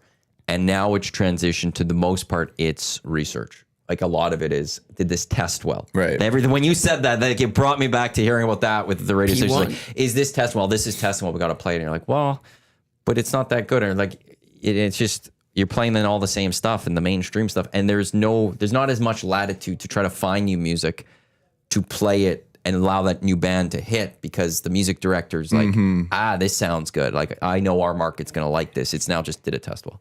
They just defer to that because now you can't get in trouble. If people aren't listening to your radio station, the top dogs can sit there and be like, well, it didn't test. We followed the marketing research. Didn't work. We're going to have to change that as opposed to in the past. A music director did, but he got fired or she got fired because it didn't go well. Yep. You bring someone in that could do it. But then the ones that did it, they were great at it. Right. And radio's lost that touch. I think we've just, as a society, again, not to go too crazy with it, but we've lost that kind of, I think we've lost safe. some edge. We want to be safe. We do. But safety is the death of authenticity and is the death and the end of, art and creative. Well, from a sport perspective, when you try to not get hurt, you get hurt. Right. That's right. Like it's analogy. When you're safe, when you start going out there and that's generally actually when you will get hurt. Or football defenses. You start playing that prevent defense late in a game because you're like, we're just going to prevent that. And that's when you give up points. Like that's when you allow the team to march down the field and score touchdowns instead of it being 42-7. Now it's 42-21 all of a sudden. Because you're playing a prevent defense because you're playing safe. You're playing like the LA Kings. When you think you can just hold on to a 2-1 lead against the Edmonton Oilers, who have that, and the net's going to get pulled. Like that's exactly it. And too much in life, we just be like, we're going to do it safe, and then it doesn't work. We go, well, what happens? I don't know. What could have went wrong? I don't know what would have went wrong, and so that's where, like for Last of Us. Still, I don't fully want to go into the full spoilers, but from a TV perspective, they could have not done that storyline. They could have skipped that story. They could have went a different way and tried creating it differently and not dealt with any feedback or brushback. They could have. They chose not to. And that was one of the better television episodes I've seen in a couple of years. I heard that specific episode was really good. Well, that's that episode was just brilliant. Okay. And it wouldn't have been as brilliant if that wasn't the storyline. Debate. I'm not going to argue with you. Well, but it's not safe. Like he loves arguing. Well, that's good radio, right? So maybe that's why. But have you seen in life? He likes to argue. Okay, but I know what happened. But to watch the episode, and they actually added something that's not in the game in that episode too. I've heard that too. So it's actually it's a really well done episode. But to be safe would be to keep him around. Okay, I want to transition just because I have some questions for you guys. Before you do that, the official drink of the EST Hangout, it is the Finnish long drink, legend in 1952, a drink unlike any other. Sparkling refreshment, rare liquor, longdrink.com/Canada. Enter your postal code and find a liquor store nearest you with the long drink in stock. We got Brock Boot with you here, Tommy, Maddie, and Benny with you as well. What are your questions? And then we will talk some Elks. I need to get into the Elks today. Yeah, I'd love to talk Elks. I just kind of wanted to ask you guys some questions about design and creative in sports because that's probably the only thing I have to bring to the table in a conversation. I think for the last hour and a half, you've brought a lot to the table. I'm not going to lie. So no, you've been great. In terms of things I actually know what I'm talking about. Yeah. Well, welcome to our world. You pretend to this stage of the year. We know what we're talking about. Yeah. But I was just curious on your thoughts on jersey design trends and new logos. What do you think of the mammoth from that perspective? Are there things, or whether it's in-game experience, whether that's at Oilers games or music, or what are things that you care about in that world? There's a couple things that stand out to me if we're going to go specifically to Oilers that I think in game, in arena, that need to be changed. No more Bay City Rollers, SATURDAY night. Let's get rid of that. I know you and I know who that comes from. Let's just throw that one and burn it to the ground. And no more Raise a Little Hell from Trooper. No, get rid of it. Legend. And then the Garth Brooks banner needs to be moved to the hallway between Rogers Place and the downtown community arena because that it's just embarrassing. I'll start with those two. The Mammoth logo and look, I actually like the logo. It's creative. I know it's based off, and Benny and I have talked about this, like the EA Sports, and you guys were talking about the EA Sports logos before too. I know it's like origin is there, but I do admire what they've done and gotten rid of the Utah. I know the Utah. You don't like the hockey club? I think it's the stupidest thing ever. And Matthew's like, it's arrogant, it's obnoxious. I love it. I love the arrogance. But he comes from footy, where he likes the FCHC. Yes, but everyone does it over there. I know. So that's why I would want teams to be. Were made in the 1800s. I know, but that's why I would want to be the team here. The first ones do it here because of that arrogance. And I also just my point is I find it funny too. If it was the Utah Hockey Club still, like Utah's taking on Montreal tonight. Oh, who's playing tonight? It's the hockey club against the Canadiens. Which is the original club de hockey. It's like, who is the hockey club then? Like you're sitting around like, oh, who are we playing tonight? The hockey club. And of all the teams, it's Utah. They're the hockey club of the National Hockey League. Yeah. There's that arrogance that you could pull out is amazing. Like there is, and you have to add the to it too. It's like when you're like the Ohio State. It's arrogant as hell, but it just adds a little something. And I love that arrogance part of it. Like, yeah, we're the hockey club. See, we don't need another name. Unlike you guys, we're just the hockey club. Yeah. That's why it's great. That's why that name is fantastic. I like how he gets so excited about that. It should be the Edmonton Football Club. I come at it from such a different perspective because, I'm tasked with turning themes and names and stuff like that into visuals. Yep. Designing the hockey club would just be signing up for a lifetime of the most boring, generic. Their logo was a square and a circle. Graphics you could ever imagine in your entire life. So to me, that's a non-starter. Like if that's what you want your branding to be and you want it to be like a PowerPoint slide in a meeting somewhere where it's just eternally 2D boring things. Okay, great. Yeah. But put some meat on that bone. I want Mammoth. There's fur, snow, winter, mountains. Like I can make something out of it. Yeah. Intensity. Yeah. Yeah. Like the logo is actually less important than the name because that gives you, something. It opens up the creativity. And things you can dig into. Yeah. Like I'm working on a New Jersey and logo update reveal for a team in the CHL right now. That's coming out next week. That's cool. Super cool. Yeah. So cool, and I can't wait to check out my socials next week or whatnot. I'll repost their video, but and I don't want to say too much, but there's just such strong visuals and themes as to where this place is located and things going on with the name and like the new logo is awesome and so for me I get to dive into that and just I want it to look a certain way because this is the theme and like all those sort of stuff buzzwords or themes seem kind of corny until you have to translate it into a visual or to an audio cue or something that fans can resonate with and connect to and like that stuff seems fluffy and silly, but it actually matters a lot when it comes to developing and building a meaningful brand. Yeah. No, I get that. That's why I thought the Utah Hockey Club was such a cop-out. But I understand why they did it. I'm thankful they only did it for a year. I like Mammoth. I like the logo, even though... The logo's really... and then in the end, with the things that you find out and point out... Yeah. Awesome. It's grown on me. Okay, you talk about the power, strength, and all these things that you can implement now because you have a bit of an identity... Like I watched a video yesterday, so they're redoing that Delta Center to make it hockey friendly because it wasn't. Obviously, they had like 11,000 seats because it was basketball specific. So they're knocking down walls, they're digging down. Like now you're the Mammoth. Could you imagine getting like a statue or like a replica of a mammoth skeleton and you just put it in your plaza? Yeah. That's that'd be sick. so cool. To me, that's freaking cool, man. Like, or like a visual of just a giant on your LED board as part of your intros, like some giant mammoth skull in 3D with like fire and blue fire and snow. Yeah. Cool. I love that. And That's you're right. cool. That brings you in. That makes 100% that it heightens does. the experience. Like, what'd you pay to go to this game? $250 for a game in January. It's cold and windy in Salt Lake City, and then you're going on the screen and it's dark, and then you hear stomping, and then you see a Right. mammoth, and then it's like bah, bah, bah, bah, bah, bah. And you feel like and it's like, well, now, yeah, exactly. See? Mammoth roar. Yeah, exactly. And then you're like, all of it, and you feel the reverberations. All of a sudden, it's like, you know what? I got a show and a game out of this. That was cool. And by the way, I saw a mammoth skeleton on the way out. Like I got a picture.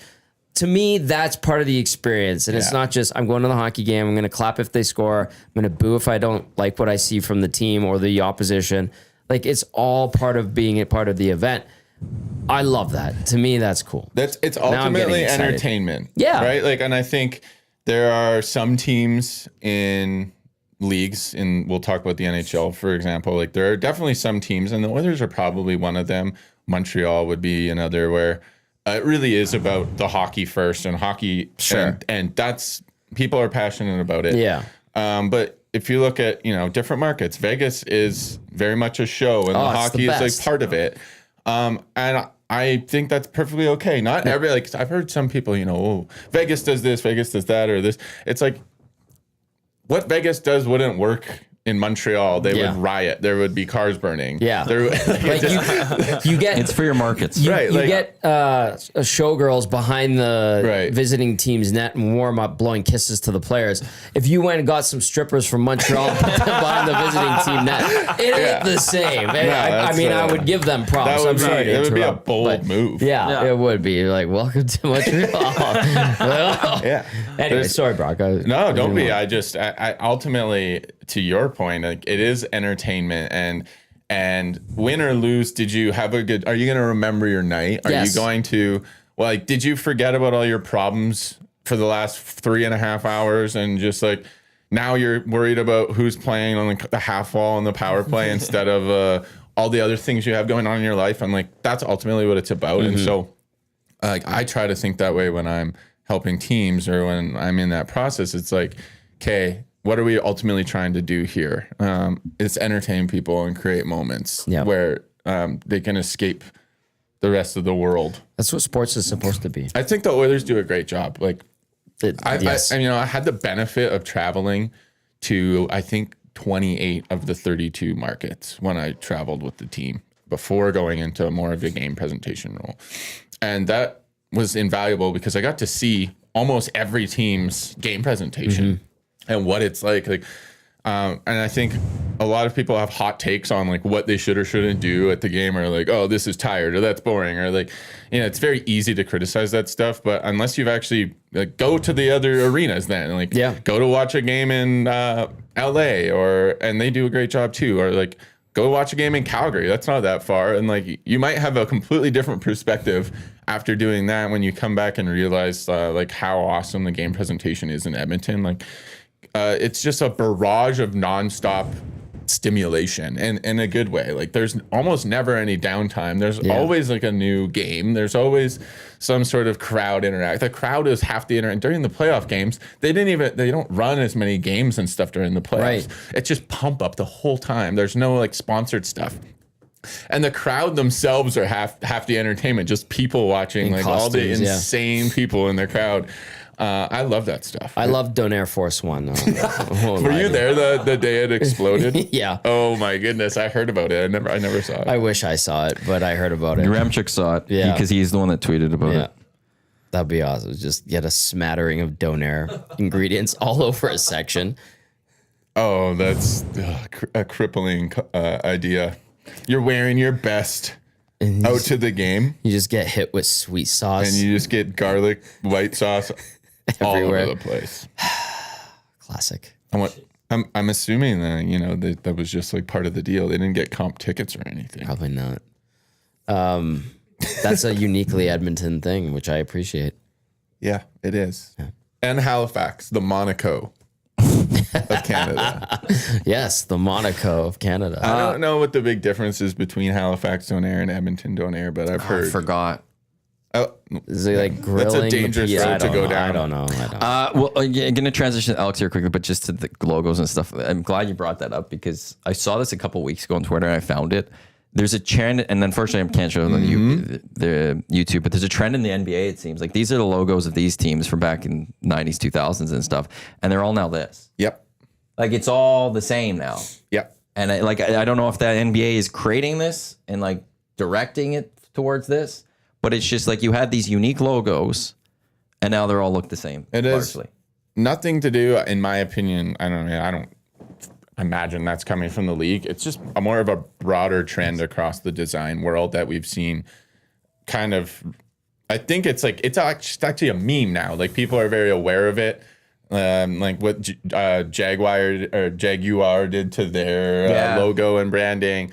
If you go online and look like minimalist logo transformations, it's like almost every giant corporation's logo has just evolved down to like the most basic fundamental version. And Like a word mark. That's why I like hockey. Like it hasn't happened, I don't feel. Like not as yet. aggressively. Like the Kraken maybe would be the closest. Vegas. The newer ones are all quite minimal, like Mammoth, Kraken, and Sure, Vegas. I see, but they got their intricacies into it and stuff. And Yeah. But I don't think it's gone. Not like Chicago. It's not that NBA. Or like some of these. Yeah, that's fair.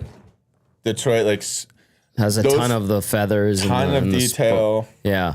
But even Boston simple. Went back to, they limited the outlines on the spokes and went to just a flat B. And some of that, and this is kind of inside baseball for like motion designers or graphic designers, but some of that is actually very necessary because we just live in a world where there's like, we have to create way more content using these logo systems and whatnot. And so like the more detail, it gets lost when you're looking at it on a phone and it's super small. And so there's some of it's just a product of function over form. It's like every logo should be good at being knocked out where you can just do a white on like video background or whatever. Right. And so I think a lot of the evolution of minimalism is actually a product of function over like necessarily like choosing it. But I would not be surprised in the next 10 years we see more of a return to zanier designs. I think things always change. Yeah, I think the minimalist movement is kind of actually hit its like zenith like 2 or 3 years ago, and I think we're gonna start to see some more funky, fun things. Like I don't know what you're hearing about the new Oilers. I've seen it. Okay, so I like it. All right, I know exactly where you're going. I haven't seen it. I don't know anything. You can tell me later. It's white. I've said this on the air. It's or off-white, whatever the vintage white is. Yeah. Oh, so kind of like the Heritage Classic. Yeah. Kind of, but probably whiter. Yeah, interesting. Not orange. Cool. It's so I'll describe it as this. Other teams have used this like look, but it's a first time for Edmonton. Cool. Yeah. Something new. It's new. It's different. Half the people will hate it when they first see it. Half the people will love it. It'll sell a ton. It has to last like 3 years, I think, is the minimum. Right. But I looked at it and I was like, that looks cool. I like it. I'm pretty sure that there's a bit of a pause on a lot of NHL creative for new kits and jerseys right now because they switched to Fanatics and they're just trying to keep up with the base jerseys home and away. And so I think we're not going to see a ton of new jersey designs in the NHL over the next 2 years until they kind of get their feet under them now that they're the supplier. So don't be surprised if there's just not a lot of cool new stuff over the next, that's just what I'm hearing. But St. Louis and Boston unveiled new uniforms. St. Louis's are beautiful. Those look great. And then Boston is just kind of something they've done before. Right. Yeah. But that's what they should do. They're a original 6 team. Like none of those teams should ever do anything basically. True. Need to get to over under for Play Alberta. Download the app today, playalberta.ca. Use the promo codes EST Casino when you deposit 20 or more. Get a $50 casino bet. EST Sports when you deposit 20 or more and $50 free bet, or YEG50 when you deposit 5 or more for a $50 free sports bet. EST specials. Dusty's got Elks plus 11 and Justin Rankin 60 plus rushing yards. That's plus 425. Jay and Matt's big play of the game for tonight's game. We've got the Elks plus 10.5. Rankin 50 plus rushing yards. The Elks defense defense to have 1 interception or fumble, and the Elks to have more points in the second half versus first half. That's boosted to plus 1,800.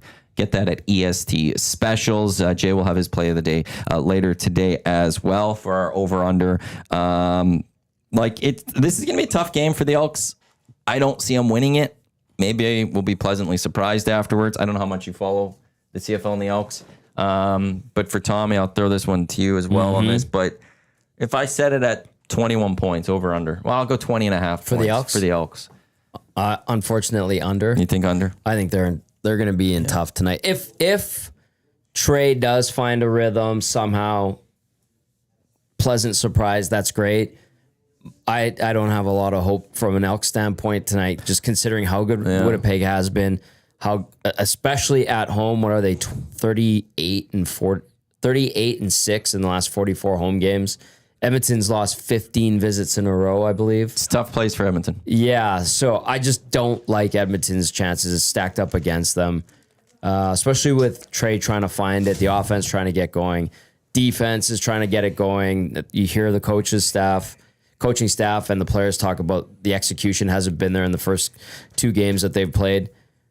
If they can make a little bit of progress against a really good Winnipeg team, I would look at that as a little bit of success. I take the under, and I think they're in tough. I'll be watching, curious to see how it goes, but yeah, I'll be. I think I'm a little, I could see 17 points. Yeah. Maybe if they're getting over, I could see it maybe being like fourth quarter, late touchdown. It's 38-14 or something, and they get that touchdown. I think they could score points tonight. We'll see. I mean, I think at this point, you're just looking for what Tom said, which is some progress on cohesiveness in the offense. Yeah. Because it just hasn't necessarily been there. There's been a few great plays, and it's Rankin, right? The running back. He broke loose a few times in the last game. He made 5 guys miss tackles. There was 7. He had the most missed tackles forced last week. Yep. So I would love, and again, I'm not an expert, but I just love to see them start to connect a bit more downfield. There's fair point. That hasn't really been there at all until I guess garbage time or later in games if they're trailing, where they're able to make some actual longer distance plays. I know Steven Dunbar had an pretty good game, considering it wasn't the result they wanted, but I think he was 5 for 5, 80 yards or something. He was perfect on targets. Yeah, every throw to him was caught. I would love to see him get some more targets and just go with what's working. But again, I'm not a football coach. That's just me, armchair coaching. But I was at the game, and I watched the first half of the first game, and the defense against BC, they made some stops, the goal line stands, and they kept them in it for the first half, and then things just kind of fell apart because they couldn't score. So I think they need to play a little bit more complementary football, and just maybe, get some more yards, have longer drives, keep the defense off the field so they can rest up and see what happens. Yeah, that's fair. That's reasonable for an ask, I think. There's going to be. It's also, I don't want to see a big driver. I'll say, if it wasn't for the defensive stop at the goal line, the first 2 drives in each game for the Elks defense was allowing the team to march all the way down the field. And against Montreal, they scored a touchdown. Against BC, they got to the 1, and they got the stop in the end. Yeah. But I want to see a first drive where, I'm not going to say a 2 and outs, but I'd like to see a punt. Yep. Or even a field goal opportunity. Well, that's what I want to see from that Elks defense in that first drive today is get a little bit of stop so you could start with some confidence. We didn't let this team march all the way down the field. And they had scored a field goal on the first drive. So they had the lead, and they're, you're off to a decent start, and then it's boom. Down the field. And actually, there was a point where the first down, they got to stop. It was 2nd and 10. Yes. For the second offensive play of the game for Montreal Alouettes. 2nd and 10. And you could have got off the field, and who knows what happens at that point. Yeah. Maybe the offense is coming on the field after that field goal and rolling in, but first down, and then they march on the field, touchdown, 7-3. 2nd and long has been an issue for the defense so far. It's early, obviously. They've only played 2 games. It's week 4, I know, because they had the bye week. But that was encouraging that they went down, they marched a bit, and they got Blanchard to make a field goal. He was good. That was a positive. They did have the lead at half against BC, even though it wasn't pretty. That's worth mentioning. Okay, so there are like little signs of positivity. I'm optimistic, bigger picture, even though, obviously it's been tough for a while now. But I do want to contextualize it in like when there's change and turnover, it's not always going to work right away. And sometimes those people pay the sins for like the previous issues because as a fan, you don't really care who the coach is or who the owner is or who whatever. You just care about end result. And we saw that with the Oilers for a really long time. Other teams are like, I'm a Washington Commanders fan. I've watched a lot of bad ownership, bad this, bad that. Like and so when a new regime comes in or things change, it's going to take time, but it's obviously also a time where the fans have the least amount of patience because they're, frustrated from things that have been out of their control. So I would just caution people, like, be supportive, try to stay positive, and let's see what happens. It's very early still. That's beautiful. And that's fair. I'll still stick with this. I said an 0-3 start to the season. He did. This. He but did. I have the Elks winning 10 games still this season. Love it. When I looked at the rest of the schedule, I didn't like the start. I didn't like what I saw in the schedule. I would have had more, like it was if this game was Edmonton hosting Winnipeg, I would have had more confidence. Like it's just, Edmonton does not win in Winnipeg. Teams don't win in Winnipeg. No. But then that's what just made, it was a tough stretch. Montreal's a good football team in week 1 out in BC. It's always weird going to BC. And it's July 6th. It's a big one because home to Ottawa. You need that win. And that could hopefully set them off. You don't want this to keep snowballing. The Green and Gold Kickoff Show, myself, Jay Milne, will be on the air at 5:30 today. We'll cut into Reed and Jay's show by half hours. We'll get you set. Elks Bombers, 6:30 tonight out in Winnipeg. Dustin Nielsen, this guy you may have heard of from Edmonton Sports Talk. He's on the call tonight on TSN. I think it's with Suits too. But yeah, Elks Bombers tonight. 5:30 Green and Gold Kickoff Show, as we will get you set for that one. We'll have the post-game show for you as well as we'll recap the action that happens out in Winnipeg. And man, if they pull off a victory, that'll be amazing. Wouldn't that be something? Okay, I know we only have a few minutes left. Before you get to that one, Abutski just says this Brock guy has a lot of very solid takes. Brock's awesome. Bootski. Abutski's hard to please, so if you do, you did good. He's very appreciate that. Yeah. If you bring stuff, he will say it, and then he doesn't just blow smoke. So good job. Yeah, I appreciate it. Yeah, I knew Brock would be awesome. This is great. I'm having an awesome time. The time flies. Yeah, it does. Yeah, and it can go, as you know, because you follow the station and watch what we do, so it can go anywhere. I get the logo talk. You love that one too. Yeah, I'm a dork for that stuff. Andy, good friend Andy says in Halifax, Donair, or more specifically, a king of Donair from Pizza Corner. Oh yeah. The only accoutrement, quote unquote, are onions, tomatoes, and sauce. No cheese, no lettuce, no peppers, etc. It is a Donair in its pure original intended form. Spectacular. You know, Andy. Okay. Yeah. Oh yeah. Yeah. But he likes to go he likes to be a ninja. So I appreciate that. I'm not going to reveal which Andy we're talking about. Yes. Andy Strickland. There you go. Out of St. Louis. That's the one. Big Donair fan. Big Donair guy. Follower of just figuring out what Donairs. Yeah. Yeah. Out in St. Louis. Yeah. St. Louis is more of a toasted ravioli town. It is. And great barbecue. Is that the thing? Yeah. Toasted ravioli. Yes. Yeah, they're known for toasted ravioli and I believe burnt ends, like turkey barbecue. Did Jack ever take you to yes. What's it called? Yeah, I know exactly. Oh, interesting. God. Slows is in Detroit. What's with American deep frying everything? This is what they do. Yeah, that's why 60% of the population is obese. Well, yeah. It's a contributing factor. Yes. I can't remember the name of that. They have deep fried butter. I always go to that one. You want to know why America's fat? Is at state fairs they have deep fried butter, which is literally a stick of butter that's deep fried. Yeah. Don't knock it till you try it. I'm good. You want to know? I will knock that one all day. Pappy's. I believe so. Smokehouse. That's the one. St. Louis. In St. Louis. St. Louis, sneaky favorite city that I traveled to. Yeah, but did you stay downtown or did you stay in that? Okay. In Clayton? Clayton, yeah. I heard Clayton's awesome. I was always downtown by the ballpark.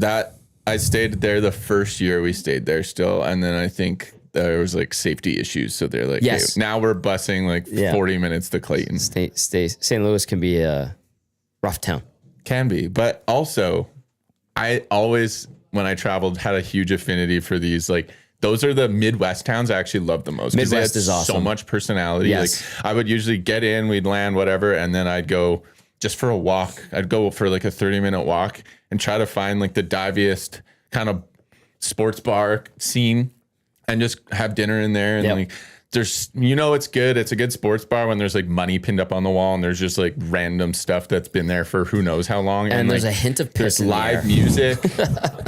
That's what I'm looking for. Yeah, that is fair. And you don't find that here. It's like it's there's true. a couple like Shanks was it. Sherlock Holmes. Yeah. Is kind of that vibe, like that American bar vibe. Leopold's. Hilltop Pub. Leopold's. Yeah. But Leopold's is like designed to be that Yeah, way. I know. You can't. It's fabricated. Like, give it 20 years. No. Hilltop Pub. Apparently Duggan's is like that. Okay. I haven't been yet, but people really talk that up. Hilltop is an acquired Topper had, taste. yes, it's great. I didn't need to acquire that one. That one was just great from the start. Matty doesn't seem like the dive bar type, but he loves a good dive it's just so much bar. better. Yeah. It's more laid back and He not likes snooty. true character. Yeah. Yeah.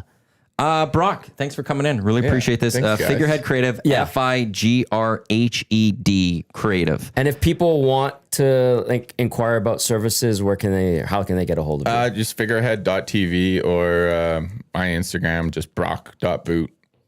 I have links to everything there, but my name's pretty simple. So that's where you find me.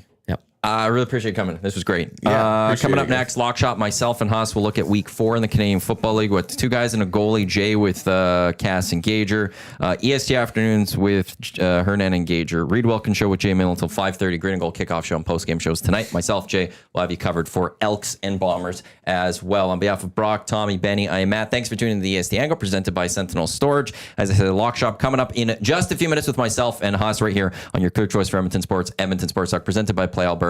Talk to you soon. Look at this. Let's go. There you go, right in front of the camera. First time guest, long time listener, fan of the original draft commissioner. Welcome to the EST Hangout presented by White Claw Hard Seltzer. The difference is clear. Matt Iwanyk, Tom Zola with here, joining us today.